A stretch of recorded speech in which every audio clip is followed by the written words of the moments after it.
This is the Water Olympics. My name is Sofia Avila and I am part of the Period C class. The first event is the paperclip backstroke, which its goal is to get a paperclip floating in the cup filled with water. After multiple attempts, I finally got one to float and ended my time at 26.65 seconds. The reasoning behind this phenomenon is that the paperclip will float due to surface tension. Surface tension is the attraction of like particles to one another on a surface, in our case, the water in the paperclip. Water molecules experience cohesion, which is the ability of like molecules to stick together. Water is strongly cohesive since it forms hydrogen bonds, as positive hydrogen is attracted to negative oxygen, which is what results in surface tension. Another example of this would be bugs walking on water. The second event is the water tightrope, where the goal is to transport the water from one of the cups to flow into the empty cup through the string of twine. Completing this task took 1 minute and 1 second since the water flowed into the other cup slowly but solely traveled through the twine. The reasoning behind this phenomenon is that when the first water molecule flows down the string, the other water molecules start to follow it. Water is adhesive, which means it attracts other substances, in this case, the string. The water appears to defy gravity, but in reality, it moves because of a process called capillary action. Water is able to move against the force of gravity because water molecules stick to each other, and they stick to the twine, which allows this form of travel and is what helps water climb from a plant's roots upward to the rest of the plants and leaves, which is also demonstrated through this experiment.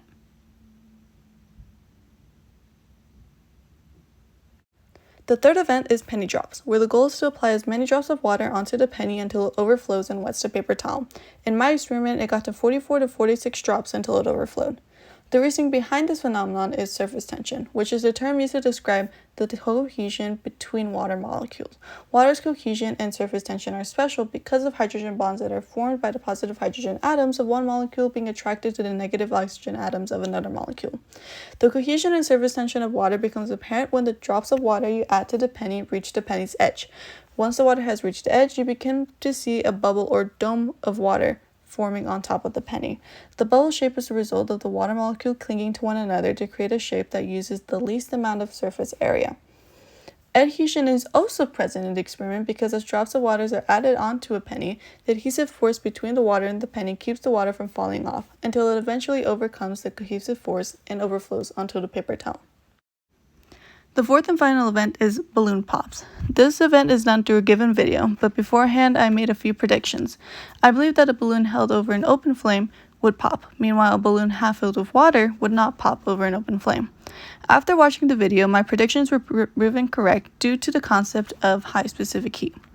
Water has a high heat capacity, and in accordance with specific heat, a high amount of energy is required to raise the temperature of 1 gram of the substance by 1 degree Celsius.